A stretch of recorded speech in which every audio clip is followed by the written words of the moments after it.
He was coaching soccer at 12, chasing the professional dream through his teens, and then walked away from both that and a path towards medical school.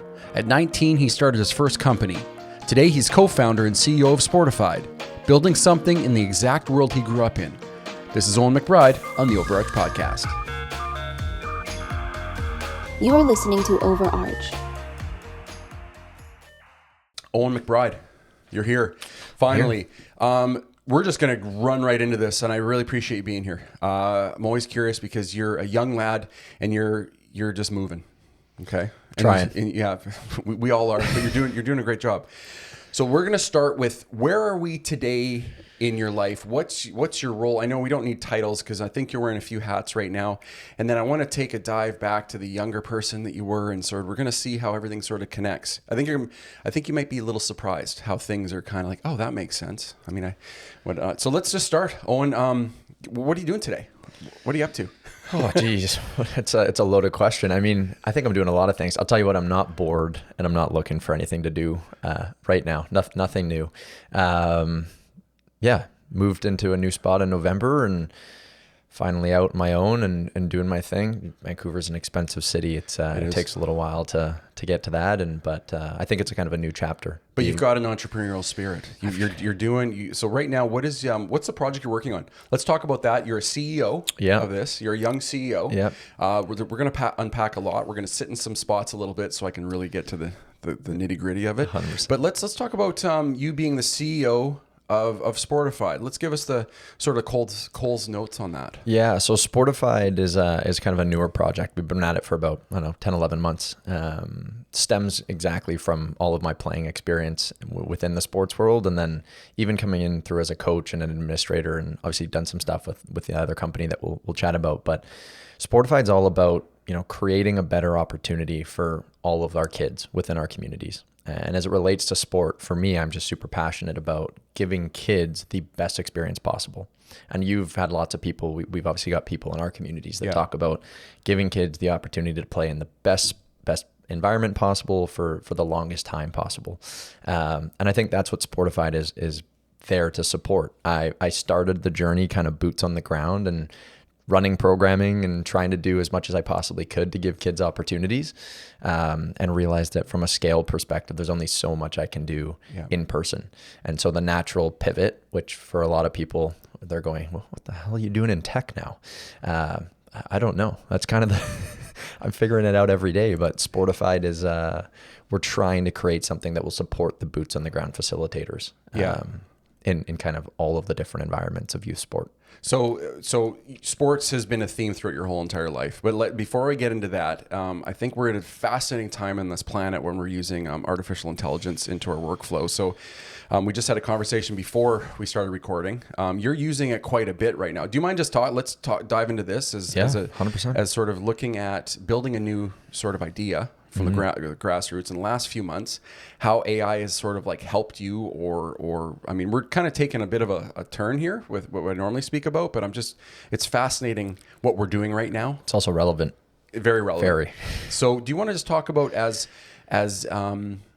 what you're doing right now and how AI has sort of helped you? Is it a new way of thinking? Is it a new way of obviously working? How has it sort of shaped you and helped you in the last few months, would you say?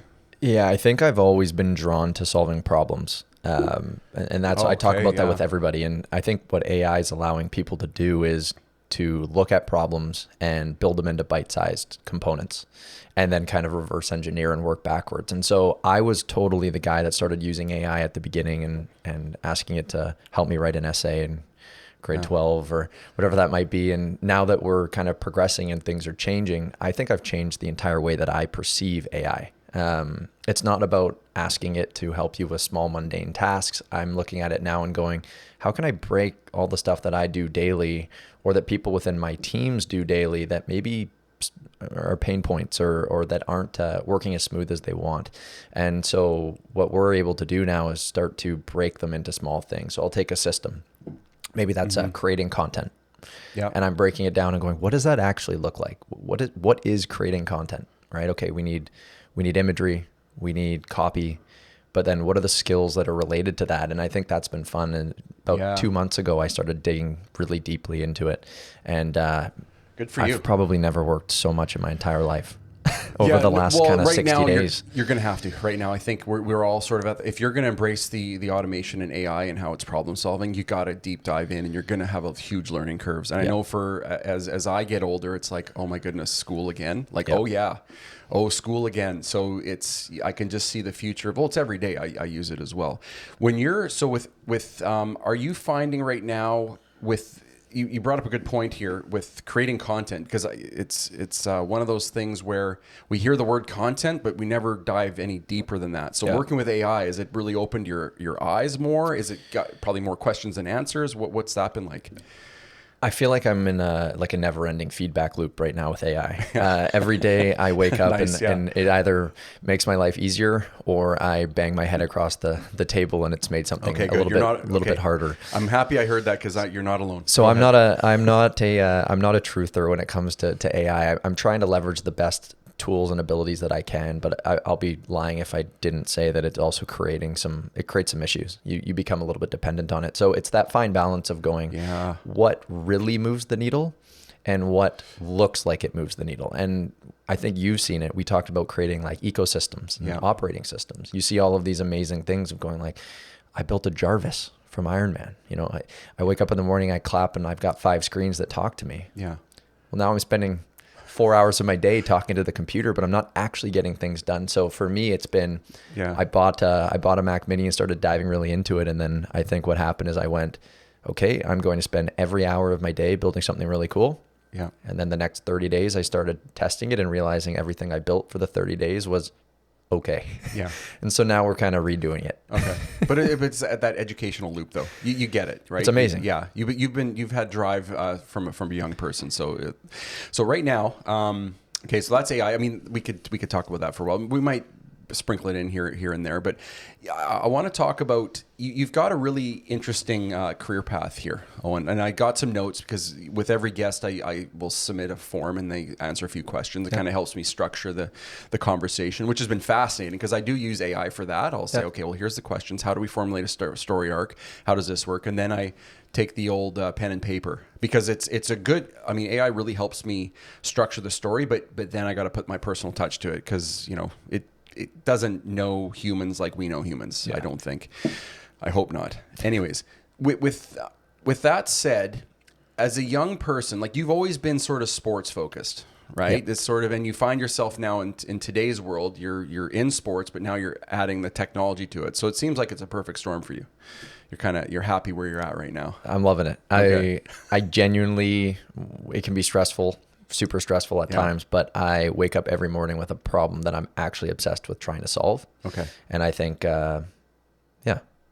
that's ultimately what I'm looking for, something that I think every day I'm working towards something that is bigger than me. Yes. And that is presenting critical problems all the time. My brain, I think, works like that. I've always loved puzzles. I've always loved Sudoku, crossword puzzle, anything where it's incomplete. How can I think about it and see what even I can do from there? Always. Okay. When's your first memory of that? When would you say like?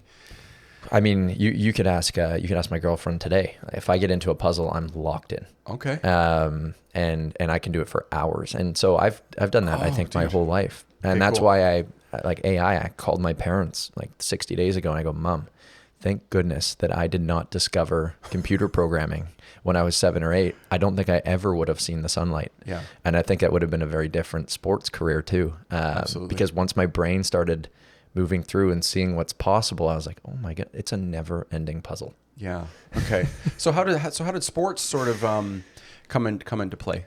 Yeah. I mean, I was always, I guess, sports inclined, if that's the word. Yeah. It kind of came somewhat easy to me, but for me, I always enjoyed it. It was the social aspect. Okay. I wasn't interested in going and playing video games. I'd rather go to the park and play footy with a bunch of buddies. So good thing you didn't get into a computer. That's exactly it. I think it was two different trajectories, I think there. But I think for me, sport was just something that I always enjoyed doing. And I played quite a few different sports when I was younger. And then obviously soccer was kind of the one that I stuck with and pursued at a higher level. Did you, so at what age did you start soccer? Did you From the first time that I started, I think walking, probably 4 or 5, I started kicking soccer balls around. And then I think I started actually playing when I was 5 or 6. Okay. So interesting fact about you is you started coaching soccer. What age? 12. So at 12 years old. So what is it like to be a 12-year-old? Take me through that a little bit. Like, was that a paid gig? Was that a paid job a little bit? Yeah, you could call it paid. I made $12 an hour, and I spent about $3 each way on a bus. I think I was walking home with $6. So was that your first job? Yeah. That was your first job? That was my first job. Okay, we're going to sit here for a little bit. Yeah. Okay, young Owen, how did this come about? I think for me, it's one of those things where I enjoyed playing it. But just as well as like solving problems and looking at it, I like helping people. I've always loved it. I like to think of myself as somebody that can help you solve a problem in a bit of an easier way. Coaching has always come somewhat easy to me. Whether that was when we were in elementary school helping other people with math or whatever that might look like, I've always loved teaching. And so coaching was like the perfect marriage between it's a sport that I love to do and then an ecosystem that I love to be in, with a bunch of these young, bright-eyed kids that are, getting the opportunity to experience sport for the first time. And so, I started coaching at 12, and I think it was a bunch of 5, 6, and 7-year-old girls at North Shore Girls Soccer Club. And it was unreal. I loved it. I've been hooked ever since, and I've kind of been in that industry, whether I'm directly coaching or indirectly, working with other coaches or training other coaches. I've always kind of been in that industry since. So with that, how did that job come about? Like it was just, hey, did someone come up and ask you like, hey, Owen, you gotta... I can't remember what it was. I think they were taking volunteers, and I think I volunteered for a couple months, and they moved me to a paid gig. Right on. Yeah, well, that's something for a 12-year-old making some bucks there. I mean, you're coming home with $6. I mean, it's unreal. What were you spending it on back then? Like, what do you... It went a little bit further back then. I was buying 5-cent sour keys at 7-Eleven. Yeah, and for sure. It was probably a lot of that. Now those are 50-cent sour keys, I think. So 100%. You gotta, not $12 ain't gonna cut it, people. Just whoever's listening, pay your coaches. So as a young coach, I'm gonna get to, what was your next job after that? Did you sort of, because you were younger, I mean, you started this other project called Private Coaching Collective, which isn't a project, it's a company. Yeah. Like, you're still in coaching. What was the transition to sort of, am I getting too far ahead, or what was it like for 12, and what was you're still coaching at 13, 14, 15? What was that transition like? You're heading down the right track. So Okay, I think it was with North Shore Girls for a couple of years, and then that was the girls club on the North Shore, and then we had North Van Football Club, which was the boys club. And so I was at North Shore Girls for a couple of years, and I think I was doing a pretty good job. And then NBFC called, and I went over to the boys club and got a... Goodness, I think at that time I think I doubled my rate. I went to $25 an hour at 14 and thought I'd made it big, and it was great. So I coached there for a few years, and then worked at a kind of a private, a private sports company called, I guess it's now Toka. So I was there for a couple of years. So I was kind of a coach journeyman for a few years during my kind of high school days. But you also had aspirations to be a professional soccer player, right? Like, how did that fit into the journey at this age? So the entire reason that coaching worked for me was because it was something that I could do for 2 to 3 hours. Okay. I did not have the time nor the capacity to go and do an 8-hour shift. And I had a lot of friends that did that, and there was no problem with that whatsoever. But for me, coaching fit because it was after 5 p.m. And I could go and make a higher rate for less hours of work. So for me, I did, 3 or 4 nights a week, I would go and coach for a couple hours. And then, you talked about Private Coaching Collective, and that was, what ultimately stemmed and what created that was when I was in the Whitecaps program. Okay. And I had no time at all and was driving out to UBC every day. Yeah. And for listeners, UBC for me was about an hour to get there.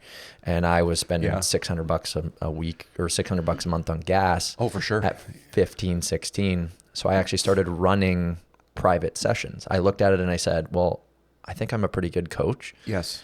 I play at a high enough level that I think some kids will find this really valuable. And I think parents would be willing to pay me if I do a good job. Questions. I got a couple of questions here for this stage. What age were you with us? I started that company around 16 is when I started kind of it was not formal. It was not formalized, but I started the concept. You saw a problem. You were starting to get your brain around, what's going on? So your entrepreneurial, your problem solving techniques were coming in. Yeah. Where did looking back, how did you get those, or what makes you start thinking that way at a young age? I think it was less about solving a problem at that time. Okay. I think it was more about going. It was a very easy one to go. I'm already going to coach, and I can go and coach for another company and get paid $25 an hour and follow what they're doing. Yeah. Or I can go and buy my own equipment, $1,000 up front. Yeah. And I can start working for myself. And I went from $25 an hour to charging anywhere between $80 and $160 an hour when I was doing the individual sessions. And so it wasn't financially driven, but for me, it allowed me to do what I wanted to do at a highest level. Okay. And the kids got to experience my training in my lens and I guess with cool. and so yeah, the problem that I was trying to solve at that time was ultimately we just had so many parents and kids that I had met through all of my experience playing and coaching. And they had kids that were looking for, hey, so-and-so just started playing soccer and isn't feeling super confident. Would you mind going to the field with her and teaching her a couple things? And that is how it started. Oh, right on. That was literally it. Very casual. And I did it. And I was like, oh, I love this. Because when you're coaching in a one-on-one environment, and you've probably been around it in squash, you're not passive. You're in it. Like you're training for the entire 60 minutes. Yeah. And so I was actually improving myself as a player, but then also like full speed ahead on development as a coach and getting to do those. It was perfect. It didn't feel like work. Did you have moments when at that age when you're thinking like, holy, this is like not aha moments or just, I know obviously you're in the motion, you're putting one step in front of the other, but did you reflect at all back then and kind of go, I really like this, or this is something, how can I grow it? Or how does it, or did it just start compounding? You know what? I think it was going back to like when we were talking at the beginning, it's kind of systems. And I started implementing systems. There you go. Very simple. At the beginning, it was all text messages for booking. And then I was going, if I build a referral link and I give these to our clients that I know they're very happy, I tell them to tell a friend, what could happen if booking just happened naturally? So I built a booking system. I think it was Squarespace. It was super simple. I went from running, a few sessions a week to all of a sudden I had a waitlist and I was running 10 to 15. I was filling up every possible hour that I wasn't on the field by myself playing with coaching. Okay. And I would go to, we talk about kind of return on investment. And for me, I didn't have the midweek hours when I was in the CAPS program. So on a Sunday, if we didn't have a game, I would go to the field and I would book 6 to 8 back-to-back sessions. Oh, wow. And I would coach for 6 to 8 hours, and it allowed me to live the rest of the week comfortably at 16, 17, and create some awesome experiences for the kids at the same time. Win-win. It was great. So, but there comes a point where it's like, okay, was it getting too big, or what was going like? This is really compounding. The demand was too high. Yeah, and I was burning out because I was playing soccer. I was coaching soccer and I was thinking soccer all day long. Okay. And that was when we started to kind of formalize it. I was, that was a couple years later, about 18. So you're 18? Okay. About 18, okay. 18. So you're not in university or college yet or No, anything? I'm just kind of in my grade 12 year. Okay. And started to formalize it a little bit. So I think we created the brand and I had an awesome consulting crew that was helping with that and hired our first other coach, hired another soccer coach. And then realized that it didn't stop at soccer, and we hired a basketball coach, and then we hired a field hockey coach, and we quickly were serving a lot of kids on the North Shore. Wow, yeah. But was amazing, our model was that we always were hiring either grade 12 students that were playing at a provincial level or higher, or first or second year university students. So it wasn't all about the soccer; it was about creating a mentorship, and so we were. What I always have said when I was working with these kids and working with the families was that I genuinely had the best interest of their kid at mind. And so what that actually meant was that if a parent came to me and said, I want my kid to train with you 2 times a week, and the first session I could tell that kid did not want to be there, I canceled the sessions. Okay. Because when we talk about youth sport and enjoyment, the kids need to be the one that are leading the charge. 100%, yeah. And so it was going back to, how can I create the best experience possible, but also do it in a way where, we're being ethical and being logical about why we're doing it. You force a kid to go and train for an hour within a private session and they don't want to be there. It's detrimental for them long term. Oh, absolutely. Right? So just I think that was it. And I think we built up a lot of trust because I was real with parents. Yeah. You know what I mean? A parent would come and go, I want him on a Division I scholarship when he's 16. And I'd look at him and go, it's not going to happen. Yeah. But let's make him love sport so much that when he goes into a public gym at 18, 19, 20, he feels confident enough to pick up a dumbbell and live a healthy lifestyle moving forward, right? Soccer is just one part of this ecosystem. And I think that was what was really fun about it. Was that was connecting, that was resonating with the parents? Loved it. Yeah, good.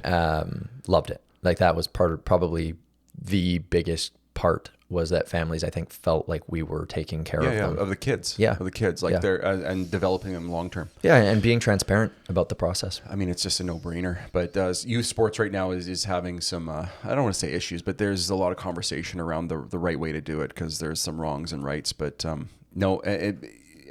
basically so you're 18. Okay, I'm looking at your story. Yeah. Because you decided medical school was something that could have been it. So when you're doing your business though, which school did you go to again? Or do you don't have to name it? Or No, I went to Argyle and North Van. Okay. And then I had to go out to University Hill out on UBC for grade 11. But before you went to UBC, you're kind of already you have a business. You're already kind of making money. But it was just kind of, that was always a second It was always thought? side. It wasn't formalized. Okay. It was literally when I have time, I can go and do that. I was in the Whitecaps program and started to kind of lose my passion for soccer. I was a little burnt out. By the time I got there, it had been the shiny object on the top of the pedestal for that's a long time to be involved. My entire life, right? Yeah. And I'll be real, sport for me was never a recreational hobby. I started playing at it, and the blessing and the curse for a young kid is when you do excel in sport at an early age, you start to naturally, even without making the decision, you start to put yourself into a different stream. Oh, okay. And so I was 12, 13, and sport went from, hey, let's go play with my buddies and hopefully we win the soccer game, to, oh, there's a Team BC scout. Oh, there's a Whitecap scout. And then the pressure started being piled on. Okay. I had an awesome support system, but it didn't matter. By the time I was 17 in the CAPS program, I just started to kind of lose the love of it, which the coaching system actually allowed me to still be around it and be around the sport that I love, just in a bit of a different capacity. way. Yeah, absolutely. So when you decided to then go to UBC, you're like, okay, we're here. Is it safe to say, because you're 18, you're making that choice. Pre-med doctor. What how did that come about? What was the draw there? Yeah, I would honestly say that was less of a, it was less than just I'm interested in it. Like that was the goal from the time I was in late elementary school. Okay. I wanted to become either an orthopedic surgeon or an oncologist. Okay. My grandmother had bone cancer. For me, I think that was the thing. I got to go with her to a lot of her appointments and be around it. And oh, wow. Okay. I think it goes back to, there's a common theme that you're going to get here, which is that I'm an empath. Sometimes it can actually be of detriment because I think I take and wear a lot of other people's emotions and problems. But I always looked at it and I go, somebody's having the worst time of their life. Mm-hmm. And I have the ability to either deliver terrible news or, create great news or great moments in a time that can be really heavy and hard. And for me, I was looking at it and going, I think I have the stature to be able to do that. I think this fits. And so it was always kind of about how can I help people that are going through terrible things or that are maybe, struggling. And it's, so oncology and going into medicine I was always really science kind of inclined. Science and math throughout school was always kind of the stuff that came easy to me. Okay. So obviously I didn't end up going down there. And to be honest with you, part of that was I got into university and really quickly realized I like this, but I can't do another 10 years of this. Yeah. No, that's good, because I think that's what university is, right? I mean, when I went to school, I was realizing, okay, if I want to do this, about 8 more years, doctor, this, and like, I think when you're younger, when you look back, you go, yeah, I could do 10 years. But when you're in it, you're like, that's a long time. Yeah, it was a lot. It's a lot changes in your life too, from 20 to 30. It was a lot. There. And I think I had less pressure to feel like I needed to go down that route, because, what drew me to that route was the impact. And I knew that I was creating impact in other ways within my community. So for me, it was a natural going, I'm actually not giving anything up. It's a slightly different pivot. Yeah. It's a bit of a different career path, but the outcome, I believe, is still similar, right? Okay. We're impacting kids and we're impacting people in a positive way. So was the, I'm going to call it PCC. Yeah.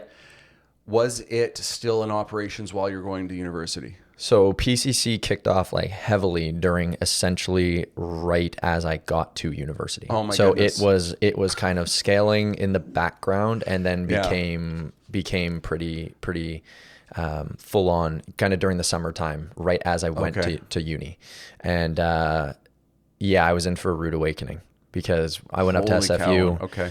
And we were the only Canadian team in the NCAA, so we were traveling down to the States every weekend. Okay. And people don't tell you that when you're traveling down to the States and you've got a business in Canada, you can't solve problems from abroad. or from another country. And so that was hard. It was hard for me to feel like I wasn't in control of my business when I went away. And then balancing obviously school, social life.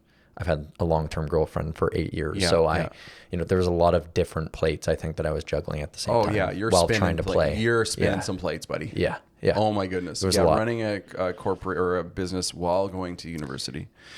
And it actually wasn't intentional. No, of course not. The business was never started with the idea of being like, this is going to be something huge. It was a side hustle. Yeah. And all of a sudden I'm going, oh my goodness, it's actually growing. And I think by the time that I was like really into it at SFU, kind of second semester, we had 30 something coaches working under us. And it was, I'm on the field training, and we're training at 2:00, and we've got after school programs starting at 2:30. And I've got coaches calling me while I'm in the middle of a training session.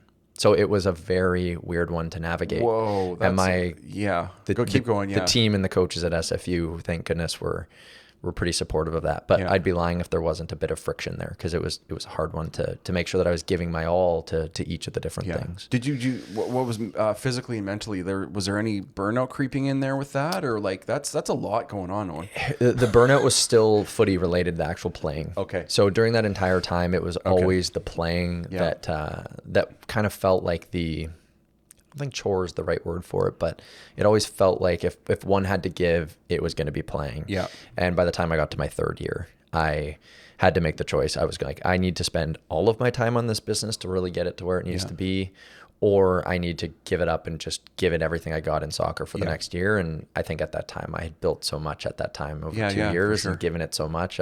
There was really only one choice. And I went into my coach's office and had a good heart-to-heart and said, look, I love everything that you've done, but I owe it to myself, and don't think I don't think I could forgive myself if I don't see this out 100%. And give it everything I got. Well, I think a coach can support that. I played football at UBC in my last year. I had one more year of eligibility, but you're right. When you said that chore, I just remember going, okay, I got one more year left. Yeah.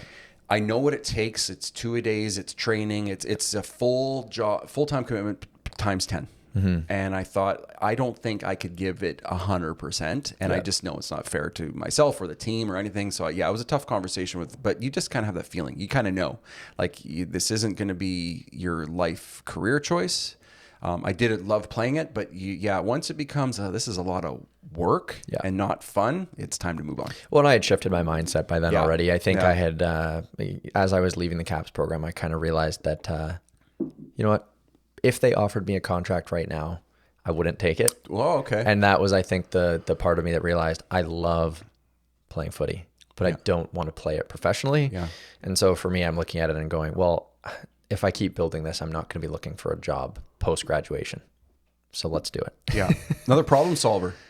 Oh, and you see there's connections happening here. You're just sort of, did you just come out of the womb, just go? What were you like as a kid? Were you bouncing off walls or puzzling? No, I think geez, from what I remember, I mean, it wasn't really causing trouble. But I was on top of my homework and playing. Yeah. I was so busy with sport that I didn't have the opportunity to bounce No, on because anything. you're doing it outside. And I was get home and I was just asleep, eat dinner and go to bed. Oh, right. Like what a great, congratulations to your parents. They knew they did the right thing. Well done. Give them a little round of applause. Yeah, no, they crushed it. So while you're doing, so how long has it been? I met you many years. We're working on a project with the PGA of America, and you came into my life, and we had a chance to work with your coaches and had your facility there, which was awesome because we had two full days, solid days. You helped coordinate all the talent coming in, and how far along were you in PCC when that took place? That was 2022. Yeah, so we launched in 2019. Okay. So couple years there, 2-3 years. Okay. And that was a fun experience. I remember leaving that. I remember leaving that shoot and thinking of like, these are great people doing some cool things and working on some fun projects. That's what it's all about. Yeah. So you're okay. Let's dive into a little bit. You're a CEO. You're running Private Coaching Collective. What are some things that just blindsided you? Some pros and cons. Just tell me. I mean, I don't have any specific question here, but just what are some things that sucked, and what are things that you didn't expect? I think the role that I'm in comes with so many amazing opportunities. Yeah. The ability to work from wherever in the world. I'm at a point now where I predominantly do everything I can do from my computer. So I don't need to be here in Vancouver. Yeah. And that's amazing. I love that. Yeah, I can that's work. freedom. Yeah. I can also work whenever I want. Yeah. Oftentimes that sounds like a positive. It actually typically, in the world is a negative in the position that I'm in. It often is because I'm working too much or too late. Fair. Yeah. And so I think for me, what ultimately shifted my perspective of leading a company was when I made the decision to go like, I am all in full time on this. Yeah. And then it was no longer a choice, right? It was, this has to work or else. And, I took a loan from my parents to buy out my business partners that had helped me start it up. And I was 21 at that time.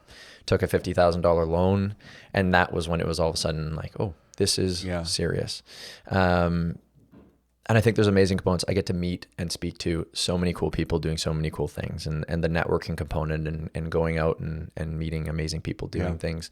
And the community you've built. Right? It's fantastic. Yeah, that's something you kind of lose sight of. Like when you're running a business, is if you can surround yourself with great people and good community, like you're winning. Yeah. Right. I think my kind of internal philosophy, especially over the last couple of years, has just been like, I don't necessarily care how I solve the problems that we're trying to solve, but in doing so, I want to do it with cool people. Yeah. And so it's kind of, I guess our internal mantra is do cool stuff with cool people right now.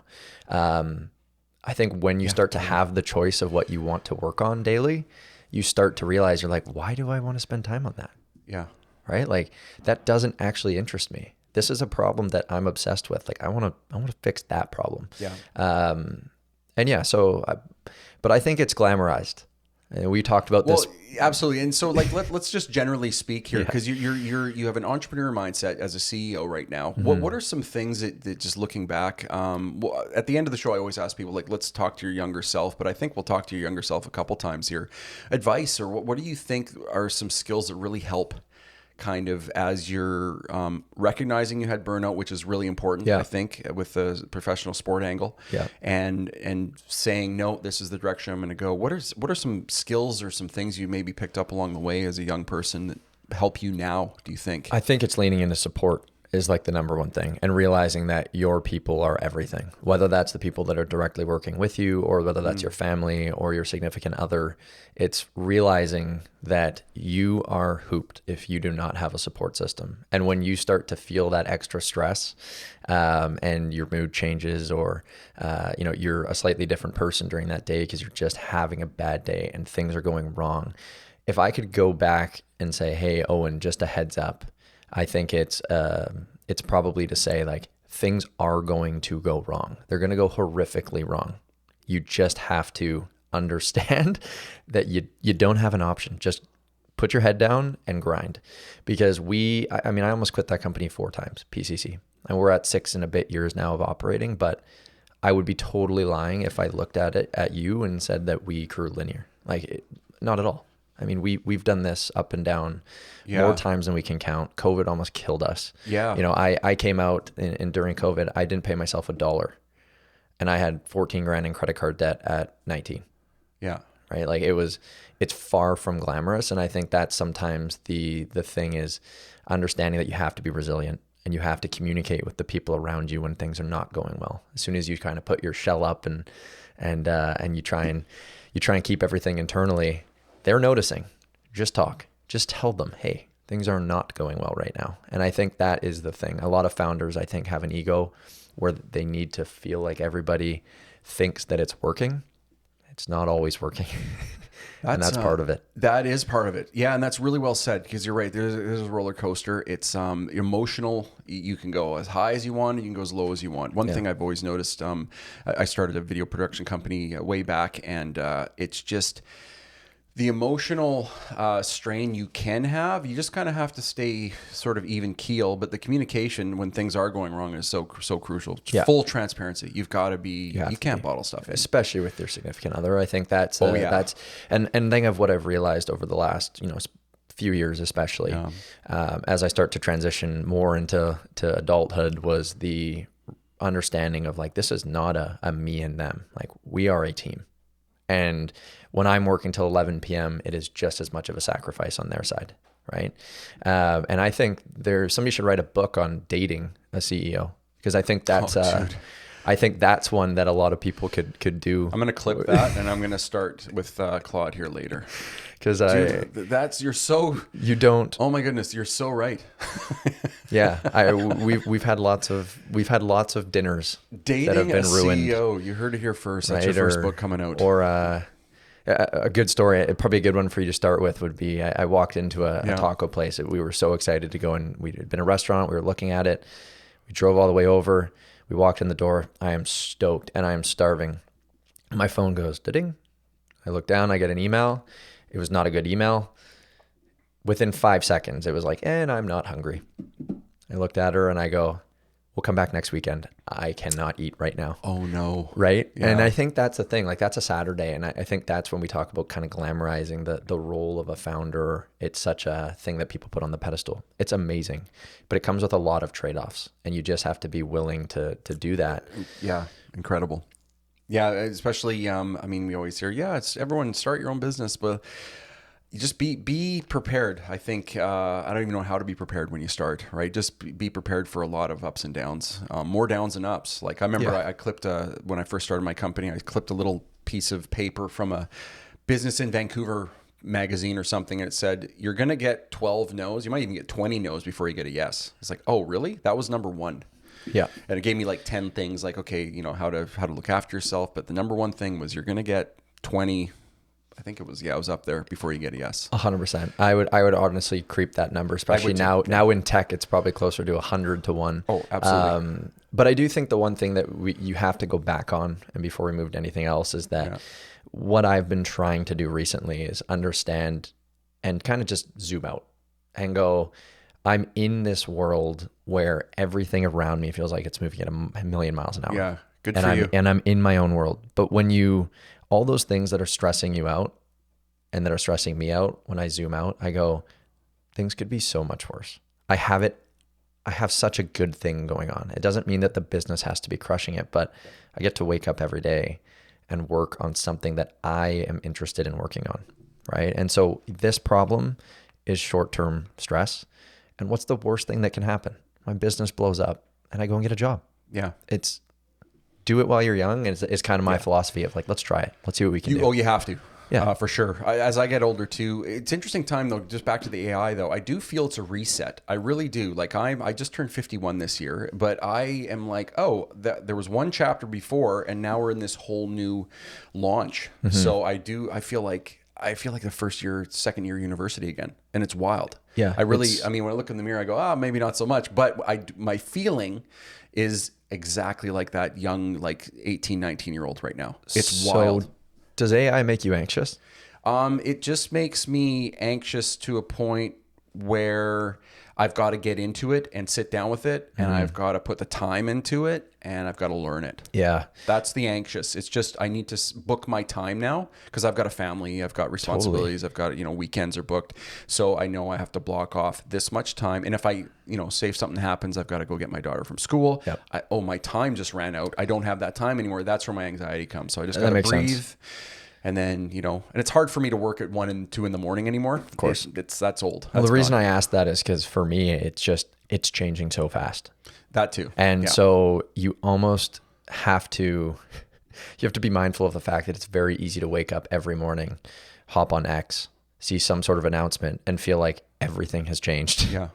And that is, it's like a daily occurrence right now. Oh, yes. Claude this and GPT 5.5 this. And,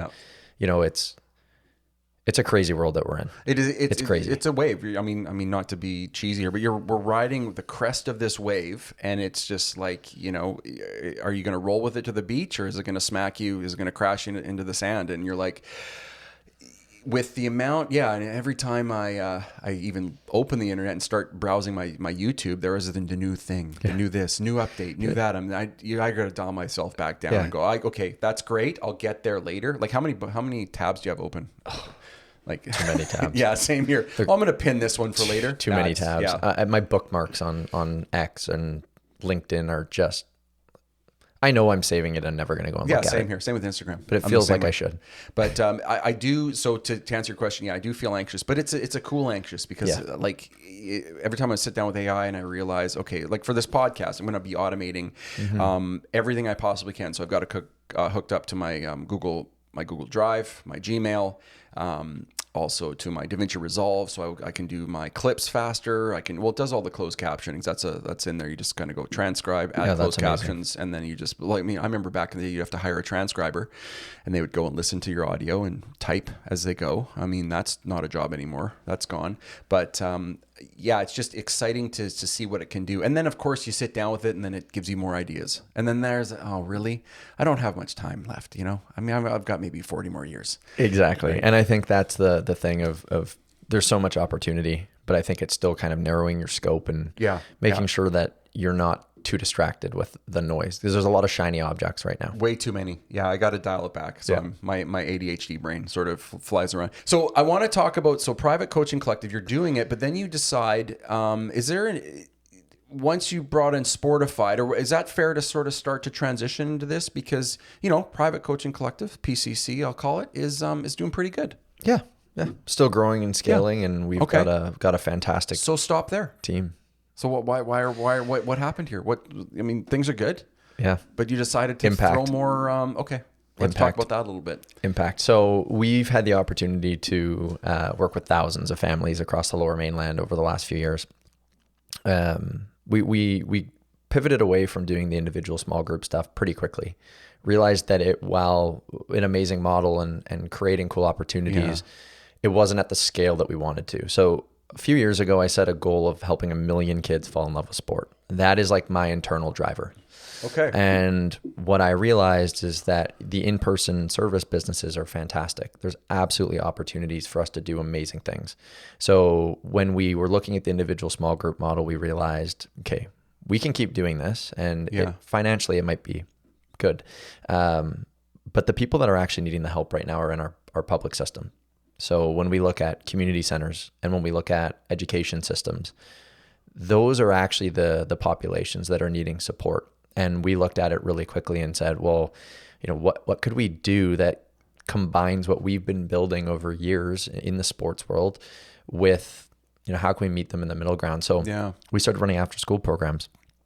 And our concept there was multi-sport programming. I, after going through the single sport pathway, am pretty firmly against it. Not as a altogether negative, but I just think that kids get when you give the kid an opportunity to play a bunch of different sports, it not only develops them as a better all-around athlete, but it also creates longevity, right? Because it keeps it fresh, right? You're going from basketball to this. And so we started running a program called Sport Explorers, which is an after-school program.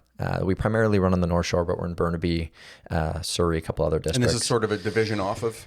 PCC? Okay. It's directly under PCC. And so we've got, we'll send 2 or 3 coaches to an elementary school, and over a 10-week program, the kids will see us once or twice a week, and they'll learn 10 different sports. Oh, right on. And so every day that they show up, they're learning something new and actually tangible. They can go home and say, I learned how to do this. I learned how to do that. And so our goal is make it as fun as possible, but actually show some of these kids some sports that they don't get to see all the time. So we actually lean into some of the more, like, I guess, non-conventional, right? So cricket. Sometimes we'll do cricket in striking and fielding. We've been really high on pickleball, even handball. And so, and the result of that is that we get parents that go, hey, so-and-so never picked up this or this. And now he wants to go to Walmart to get a new football. Right. Yeah. And so we're like, oh, amazing. So we started running that. And so the reason that I'm talking about that is that we kind of branched from there. We realized that that's the world that we want to live in, is larger impact. And in doing so, we have branched into camps. So we do a lot of camps now in different locations. And those are full day, spring, summer, Pro D days. And so primarily supporting the public sector, the education sector across the Lower Mainland is what PCC has been doing. So, but you guys, you obviously, I mean, your model was working, but you're seeing these other issues. Like, I think what I'm hearing here, and this is really smart, is you kind of have your mandate to, you want to engage 1 million kids to love sport, right? So having that as sort of your mission statement, then it's like how you're always evolving. How can you do this? How can you do that? You're not going, okay, we got our single coaches, we're going to go out, we're going to teach one-on-one, we get our money, that's it. We're just going to stay with that. You're kind of always evolving. Is that you 100%. Have to kind of? I think you have to, but I also think it's fun to be honest with you. Like we enjoy looking every 3 months and looking and going, what are we doing right now? What could be better? From a programming perspective, from a from a financial perspective, all of those components. I love doing kind of audits and deep dives. But we transitioned into, or I've transitioned a little bit into tech, and I'm still involved with PCC from a little bit more of an advisory perspective. So my day-to-day hours have dropped. So I'm not necessarily the one replying to parent emails, but I am still making the larger decisions and looking at ways that we can scale. So on the AI side, like just going back to that, it's going to be a common theme, but yes, it will. My entire thing right now is that the time that I am spending on PCC is fully devoted to systems, improving systems. And if I can give my head of operations an extra 10 hours of his time back, and my program coordinator another 5 hours of her time back, what can they do with that allows us to affect another 5,000 kids, right? I think that's the lens that we're looking at it through. Oh, right on. And that's been great. But then the transition into Sportified was directly from actually working within all of those areas. We've had the chance to be in rec centers, in schools, in Indigenous communities, community sport organizations. We work with soccer clubs, basketball clubs. We just watched these problems occurring. We were watching these trends and talking to people, and Sportified is directly built to address those exact things that we experienced and that the people that we were working with were experiencing. And so when I first say to somebody that it's, I'm moving into tech and doing that, they fail to see what's the connection? I think for us, it's about from a public health perspective, if we can give kids more opportunities, we create healthier populations. Because the number one precursor for a healthy adult is a healthy childhood. Right. And so if you get kids moving, they're healthier overall. I'll clip that. Yeah, that is a great one. I mean, we say it all the time, but it's genuinely what I believe. And so to wrap it all together, I did health sciences at SFU. Right. And so I actually am still working in health sciences, even though I'm in sport. Oh, here we go. And when I connect those dots, I think people start to nod and do exactly what you're doing, where I'm going, I don't view what we're doing from a sport lens. Like, I firmly believe that we are a health company that are using sport as the vessel to create the health outcomes that we're looking to do. Right. And so I love it. It makes perfect sense. For a parent and a kid, it's your kid's just learning a new sport. But internally, it's much deeper for us, where we're going, okay, like, we're giving kids an opportunity to learn something that they might not have learned. And if they had such a great time, they might play it longer. Right? My goodness. That's it. If you reframed youth sport as health, my goodness, It's just the naming, just the little click. I just had that moment in my head. Just kind of, oh yeah, it's obvious, but it's not. We did at one point have that. It was called physical health and education. Yeah. Otherwise gym class. Yeah. But we've seen just the craziest shift away from really focusing on that. And now we're seeing it become optional, or we've talked about it lots where it's going, well, what are they actually learning? Right. Yeah. I think so many of our problems as a society could be fixed by putting a larger emphasis on physical movement at a younger age. And I think if you can do that, you give your society the greatest opportunity to be healthy long-term. Right. And so, we look at it through that lens, and it's fun and it's exciting. Brilliant. And I think it makes it a little bit easier to wake up when you're stressed, because you go, it's bigger than me. Like, this is a massive. This is a massive problem that we're trying to solve. It's also kind of a little legacy piece that you can sort of look at not for an individual's ego, but that legacy piece where we take from the community, because as we grow, we kind of absorb it, and that helps us learn. And then you kind of are able to give back to it. I mean, as I get older, that's really what it's all about. I think if you can kind of give back to that next sort of generation, or just be like a positive influence, or just be a positive connection with people, you're winning. Totally. I don't know how much more complicated it needs to be. It's also insanely rewarding. And I think that's that's the thing. You asked me, like, what's the life of a CEO? And I think that's the part that I missed, which is dive that, into like, that a little bit, when you build something that's truly impactful, the benefits go so far beyond financial. And when we show up to an after school program and see 20 kids, moving around, smiling and laughing, and then you're talking to a parent afterwards and they go, I'm noticing that he comes home and his attitude is better, and he's sleeping better, and he's more inclined to do the dishes. Even the small things that sound hilarious, but I'm a parent. Thank you. You get it. I get it. The endorphins that you do actually release through physical exercise, the benefits are so great. And I think people just forget that all the time. So whether we're in physical health or whether we're in the sports space, it really doesn't matter. I do think when you're working on something impactful, that's another thing that from a compensation perspective, it fills your bucket. Yeah. You forget about that. But when you're having those tough days and then you walk in and you see something that you've built positively impacting people's lives, I don't need to be making a bunch of money for that. It's exciting. Did you, so as a 12-year-old coach, when you first started, were you getting that sense too? Was that sort of coming into your sphere a little bit? Yeah, without a doubt. I think I've always, in the coaching world, I just always found that I have a younger sister. Okay. And I don't know if it's directly because of the time that I spent with her, but I've always actually leaned towards and preferred to coach girls. Okay. For no other reason than I just, for some reason, feel as though I can create a better impact with them. Yeah. I think it's the way that I coach, and I think it's the way from the empathy perspective, and you're the way big brother. You got that exactly big brother mentality. Exactly. Yeah. So I was fortunate that when I was 12, 13 coaching, I was coaching 5 and 6-year-old girls, and I think being the soft-spoken one and I always say, like, you can be a lifter. Yeah. And then you can be somebody that's knocking things down. And in the coaching perspective, like, less than 1% of these kids are going to actually become anything more than a recreational player. Yeah. So what's the point of tearing anything down?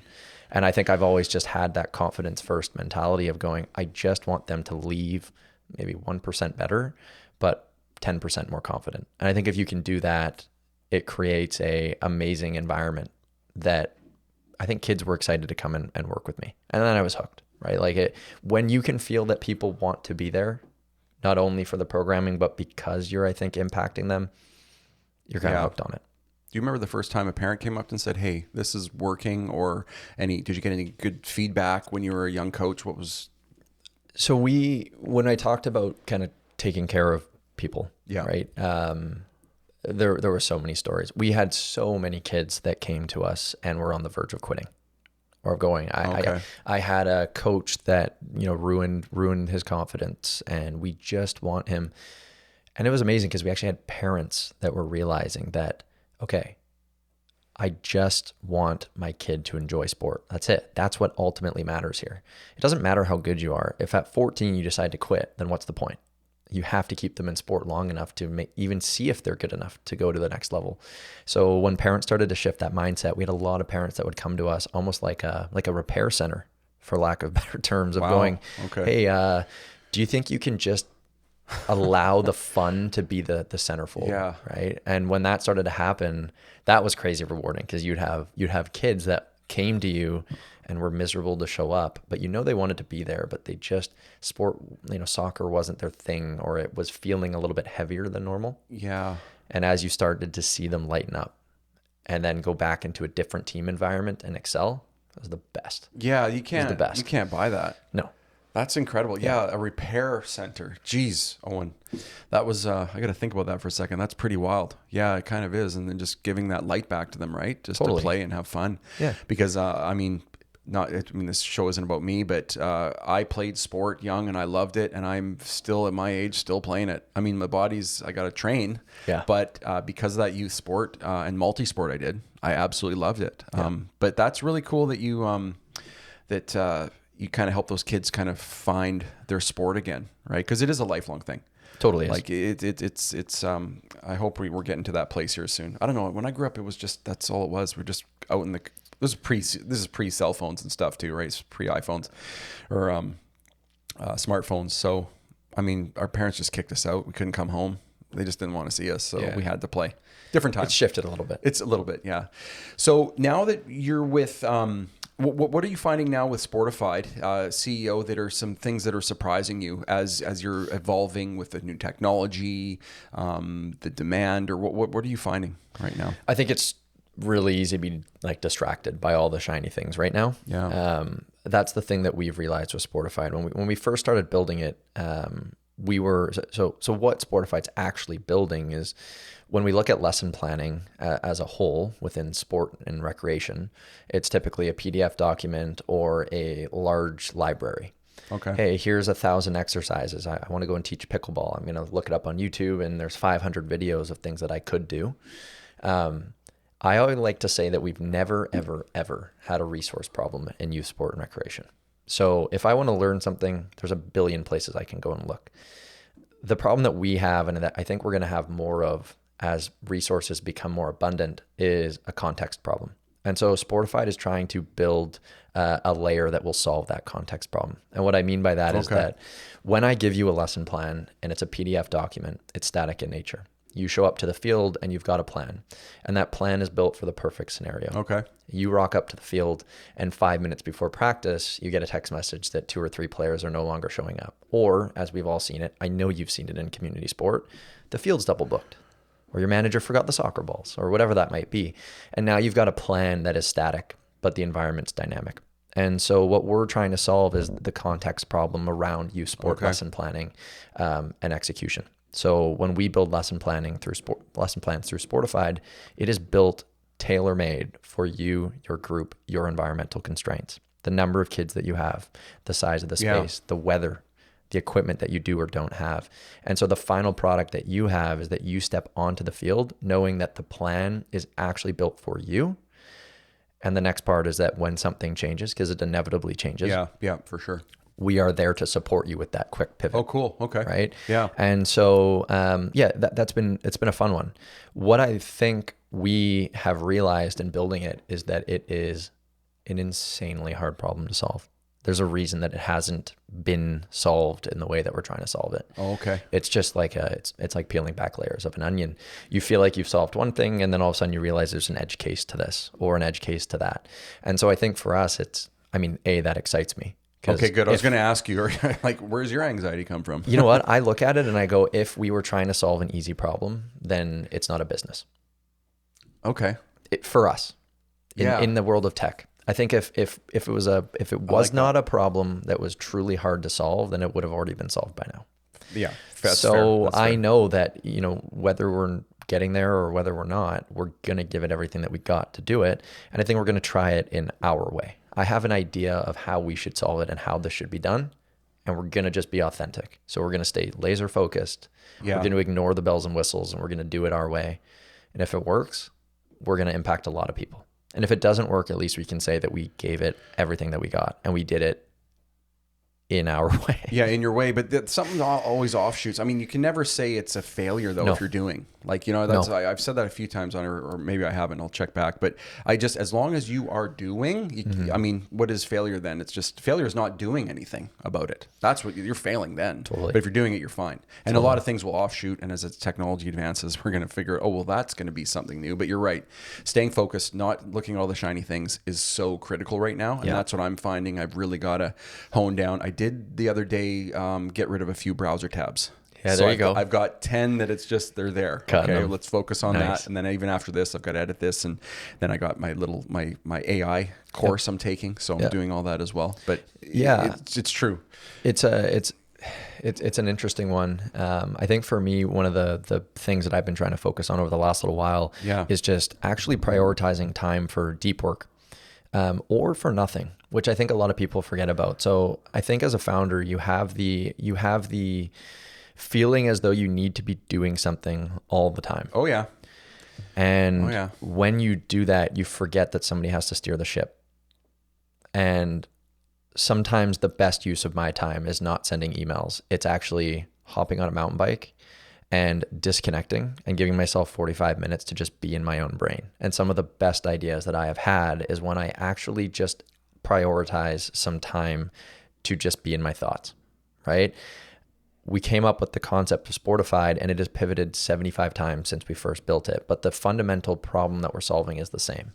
So every time that I give myself a couple hours to actually sit with myself and think and not be having to do something, I've realized that those are probably the most beneficial time in my entire day. So it's trying to do more of that and trying to like ruthlessly defend my calendar so that I'm not just filling it for the sake of filling it. Because we have this hustle culture. You've seen the hustle culture of you need to work 12 hours a day. Well, 12 hours a day of work at like 60% execution doesn't really get you that far. And so I'm trying to be a little bit more focused of going, I'm going to work as hard as I can for this next hour. And then I'm going to give myself 15 minutes to actually disconnect. Okay.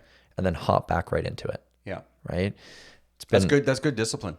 I can't say that I'm doing an amazing job at it, but I'm trying. Yeah. No, as long as you're trying. No, that's smart, because I mean, sometimes like you wander off and you kind of know where your brain is. I'm terrible at that sometimes. I'm a night person.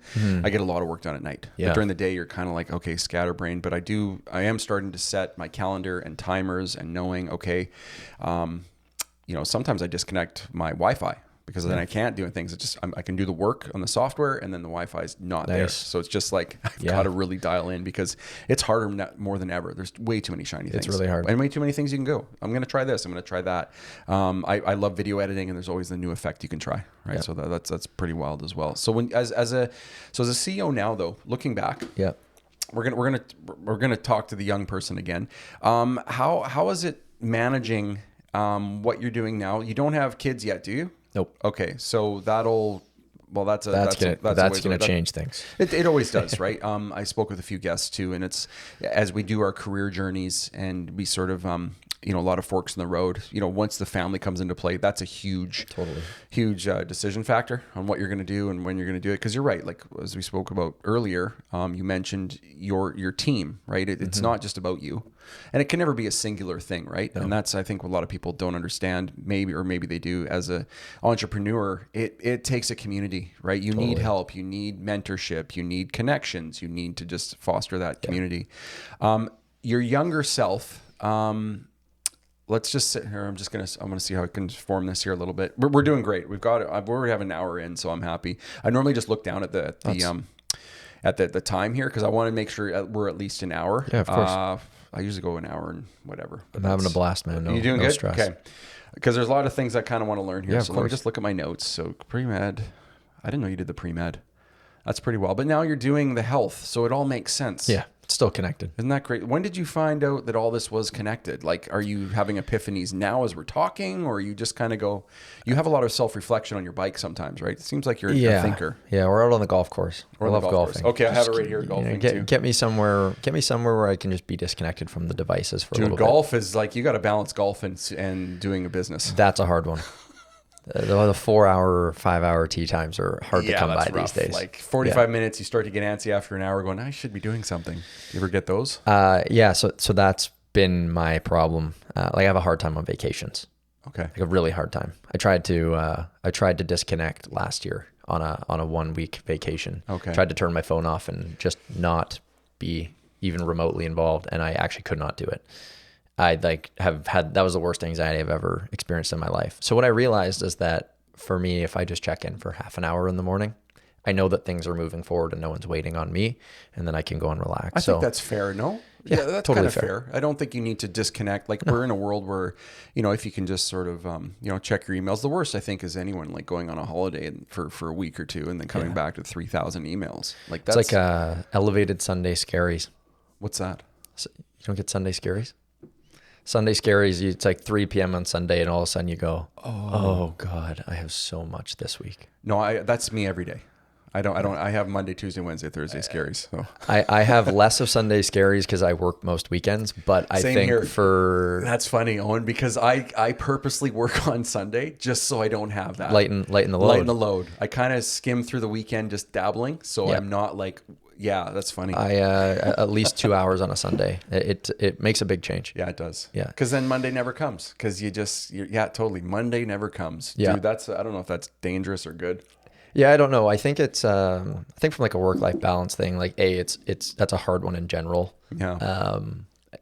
But I think there's ways that you can balance it. I mean, one of the things that we're looking at right now, even like my girlfriend Kylie and I, it's just like, it doesn't have to be that you're disconnected for 7 hours and doing something. It's like, be fully present in those 2 hours. I think that's something that if I could tell my younger self one thing of going, hey, this is how you balance a relationship or, friendships with this work. It's in the times when you're not working, be present, put your phone away.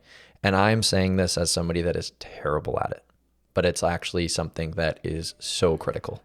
Yeah, I agree 100%. That's clipping that one too. Mm-hmm. That was really, that's be present with the time that you have with people and be there 100%. Yeah. You're absolutely right. Not the phone. Like the worst thing I do, and I'm not the best at it either, right? I'm also like with this podcast, I'm doing Instagram, I'm doing my socials, right? So I'm kind of on it, seeing things. So it's more of a studying, but when you look at my wife and child look at me, they're going, get off your phone, you're always on it. And then I look at them and they're on their phone and I tell them, get off your phone, you're always on it. Like it's just this ongoing thing. But it is a delicate balance. So I do try and just put the phone away. Like I don't need it beside me or no, like, unless there's an emergency and I need to be, then why am I even out? I should be at the emergency. I try and sleep with my phone recently in my office. Oh, dude, it's because right beside my bed. It's terrible. So that for me was my problem, was the waking up and rolling over and grabbing the phone right away. Oh, I'm so guilty you just of that. start with that kind of instant cortisol spike. And if you think about it from like the way that somebody explained it to me, it was my counselor looked at me and goes, your brain, just think of it like a big muscle, right? If you just step onto the field and you have a full swing shot with no warm up, what do you think the outcome is? Your brain's no different. When you wake up and it's just woken up, and the first thing that you hop into is a complex email or a high stress notification, it's like, it's not good for anybody. No. So I'm trying to do those small things to try and fix those a little bit. Oh, and you've been giving me a lot of great little anecdotes here, and I've noticed throughout this podcast, as I've been recording them more and more, I gotta be quiet, and I have been very focused on not saying like, "Oh, that's so cool." I've been really excited inside, but as you're telling me this great advice as a young entrepreneur, what you're going through, well, I hope if someone listens to this too, they can kind of go, "Yeah, like what is it like to run a business?" And unfortunately, with social media, man, you just see a lot of highlights. And it's not the real world. Like I remember a good friend of ours, Matt, what did he say? Like, oh yeah, it took 10 years to become an overnight success. I think, I don't know if he said that or someone said it. I'm going, oh, isn't that the truth? It's like nothing is ever glamorous and overnight. And oh, look at them. It's literally, you got to grind for a long time. Yeah. And even then you're still grinding. It never stops. It never stops. And I think you always wake up with that's true. At least for me, I always wake up feeling like I'm 30 days away from my business running into the ground. Doesn't matter how great we're doing. It's that like always that pressure. Oh gosh. Yeah. It's, God, that's the truth. Isn't yeah? I've never been satisfied with mine. I've never been because you're just what are you doing next? What's going to happen in July? What's happening in September? No idea. You're just kind of you wake up. You don't look at your phone. That's the advice. But I did look at Instagram this morning. But I will start to not do that more. I don't know. I feel guilty now. I don't think it's a bad thing. I think really important is like yeah. It's just shared. It's working for me. I've noticed an improvement. Okay. Like I wake up and I'm a little bit more tame. Well, that's good because it's a shared experience. You're not lecturing me. You're No, not telling me what God, to no. do. No, we got to do our Yeah. own thing. But I Yeah. do agree with you 100%. Yeah. That's for sure. So, what's the future looking like? How are you excited about what's to come? What are some issues or not issues, but how do you manage the future? Yeah. I mean, we got to launch. Sportified is not even launched yet. Okay. And so, we'll be launching in September. Okay. If not before then. Yeah. We'll definitely be opening up for some beta testing and getting early users in there right now. But Well, that's exciting, eh? it is exciting. But there's still work, hey? You still have some work to go. A ton of between work. on. Yeah. A ton of work. Having some great conversations, and I think we're really excited about the opportunities that are starting to line up in front of us. But tech is volatile. And so when I say that every day you wake up and you're 30 days from, being done for, it is legitimately how it is. And that's how it feels like every day right now. But you keep telling yourself that you're working towards something impactful. Yeah, absolutely. But yeah, so we're going to launch, and I think that will be fun, right? We've been working behind the curtains for a long time. We chose not to necessarily build in public, just because we had to figure out some kinks. And still kind of actively doing it. But I think we're going to be starting to have some visibility in the next couple days, few weeks here. It's also kind of cool as you go out into the world, though, having something that you're creating. I think that's you can't. I can't really describe that. It gives you purpose. It gives you just I don't want to say a reason to wake up in the morning, but there's way more things to wake up in the morning for. But it does give you a sense. I don't know. You can look in the mirror and kind of feel proud of yourself. You can do that self. Do you ever do that as a, like you've had some accomplishments in your life, and have you ever taken the time to go, you know what, that was cool. I'm glad I did that. Giving yourself kudos. Yeah. I think it's something that I could probably try and do a little bit more of. Yeah. I think you actually just said it, of going, you're always looking at what's next. Yeah. My partner from PCC, Matt, that was one of the things that we've, I think, tried to do. And we did a little bit better in the early days when it was the initial, like every deal felt like it was monumental, okay, let's go and sit down and like have a little celebration. Yeah. Small wins, like celebrate the small wins. That's really important. Because it is really easy just to bunch it all up into one thing and go, okay, we did that. What's next? Sometimes it's important to turn around, and it doesn't have to be. I mean, in no world is PCC a massive corporate entity, but I think we're growing and we're scaling, and we're having a hell of a time doing it. Yeah. And I think that is, for us, like, that's success in our eyes. We, from day one, said we don't want to have a massive corporate team. We don't want to answer to somebody. Yeah. We don't want to bring on business partners just because we want to expand really quickly. So it's a different kind of business. Whereas now with Sportified, the tech is so fundamentally different in every way, right? Like, going into fundraising. I've never fundraised before. Yeah. I started PCC with $10,000 from my Nana's will. Yeah. And that was amazing. I was so fortunate that I had that, but that's how we started that. I never raised funds. Now we're building in tech. I don't have the ability to fundraise to fund this by myself. So, going into these types of situations, like, I'm green. I'm fully green. Yeah. And learning so much. And I've had well over 99 no's in the last couple months. And it can be super easy to all of a sudden go, oh God, am I going to get a yes? You get one yes and you're like, oh, I forgot about the other 99. You're good. Yeah, absolutely. Yeah, it's been fun. So what are some traits, we're actually doing pretty good on time here. Like, looking back in your sports career and just growing up and being a coach, what are some character traits you find that are so important in today operating a business, being an entrepreneur, managing life, having that life-work balance, what are some traits that you feel you've learned? And take your moment, like just reflect back. You may not have the answer right away, that have really served you well today. I mean, number one is resiliency. And we already spoke about that, so I'm not really going to touch on it, but just being able to roll with the hiccups. I think people don't talk about authenticity enough. And I think that is all that I hope for, is that when I speak and when I talk, that people understand that it is authentic. And I think in the world of like AI and everything moving so quickly, when everybody has access to the same kinds of tech and everybody is able to start building certain systems and automating certain systems, I believe what we're heading into is a world in which authenticity wins, right? If you can service my business just as well as Joe's business down the road, then what's ultimately going to separate it is not going to be costs. It's not going to be outcome, because you're probably going to do relatively the same. It's who do I want to do work with? Atlee's authentic. I'm choosing Atlee 10 times out of 10.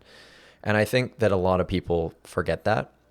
I also think the one thing, and I don't even have a word for it, but I think a lot of people have it backwards, where you believe that the people maybe work under you or work for you as a founder.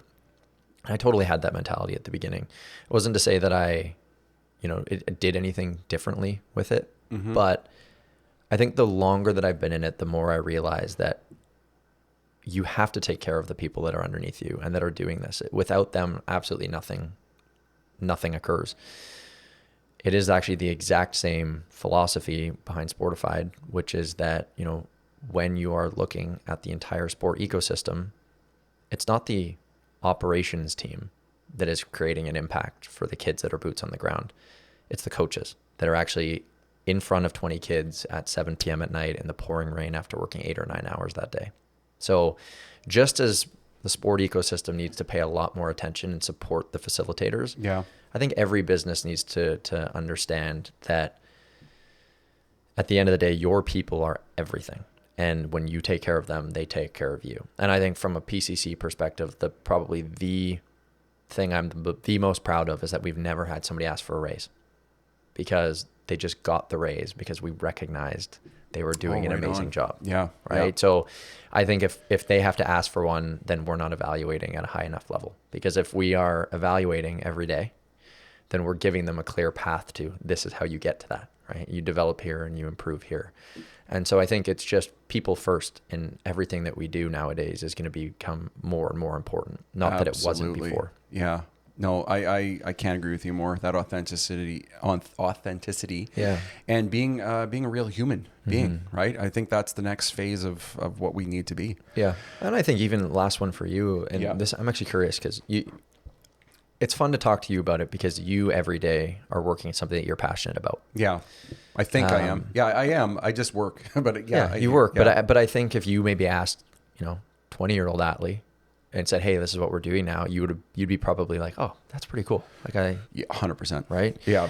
Yes. And I have conversations with a lot of friends that are like, "I want to start a company," and the first thing that they say is, "I'm going to start this company. Look at how big the market is. We can make X." And I think for a lot of founders, or like people that are looking at becoming a founder, that's like such an easy thing to get wrapped up into.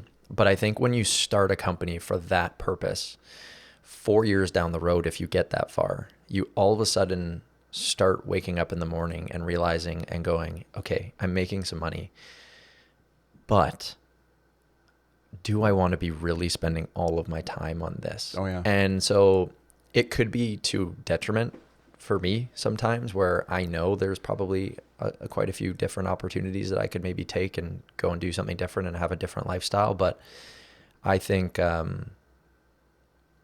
enough people go into things because they genuinely are just interested in it, or because they're passionate about it. You see a lot of people that go, don't follow your passion because your passion doesn't make you money. But also, like, happiness comes, in my case, from having my brain constantly stimulated. Yeah, right? Absolutely. Absolutely. And I wake up every morning and I'm like, oh, okay, this is interesting. Yeah. Right? Or like doing something different. Yeah. Every day. So No, you're spot on. You're absolutely spot on. And it's one of those things too. It's like, yeah, we need money to survive for sure. But I mean, if you're in the business to making money, then there's, I guess you just go and trade and stock market and do that, which is great. And there's nothing wrong with doing that. I mean, it's a fun, exciting thing for some people. For me, yeah, it's interesting, but it's not like, I'm not going to wake up and be like happy to move forward I see kind of the cap there, right? It's the zeros, which is great. I mean, sure, making millions, nothing wrong with that. But when you are passionate about whatever it is you're doing, it's I don't know, you're willing to just keep learning about it. Totally. Like and especially now in today's world, like it's wide open. So you've ran out of excuses pretty much. The world we live in now, you have no excuses anymore. You just don't. Yeah. So the fact that you can just keep learning about what you're passionate about is incredible. Yeah. And I tell you, like it's scary, it's fun, it's awesome, but it just charges you. You become ageless, really. Yeah. I mean, unless your body's like starting to break down a little bit here and there as you go, but I still feel the same as I did when I was just starting out. And it's the same energy. It's the same, maybe I drink a little more coffee. Yeah, there you go. That's fair. Yeah. But I still have the passion to keep learning this stuff because it's crazy. Yeah. It's wild. So and that's where, like finding that passion that you enjoy, where you want to put your education and put your time to. I mean, it's a win. Yeah. I don't know how you can fail. Yeah, well, I mean, when you start a business with the focus on making money, and you're not making money, it's very easy to get burnt out from that business. And I think that's what people forget, is that most businesses fail. So when you start something and you just think that you're going to be that outlier that wins, and you're not winning, that's when that resiliency comes in. But that's also when, like, what genuinely gets you out of bed in the morning, right? Because it's amazing. I think I could get out of bed for a ton of money, but all of a sudden you're doing that same job and you're maybe not getting that return. And now you're like, what am I doing? Yeah. Right. And I think that's different. Absolutely. It's something that the kids, I wish, would pay it a little bit more attention to. Whoever's listening to this, listen to that advice. Owen, we're at the end of this podcast. We did a pretty good stint here. Great advice, man. Great Appreciate reflection. I think at such an early age as an entrepreneur, you've always had that sort of willingness to keep learning. You have found your passion, and you've always looked for other passions too, and then brought those in if you liked it too. So I just want to thank you today for coming on this podcast. I'm going to have to sit down with this edit. I'm going to be pulling a lot of clips from this. I know that much. So we'll sit down and talk with you, and we'll share it when it's launching. And I look forward to it. But absolute pleasure. It's been a blast. Yeah. Thank you. This is Owen McBride. Stay tuned because we'll keep you posted on Sportified and all that great things to come. But thanks for listening, everybody, and we'll see you next time. Thank you for listening to OverArch, the People Podcast.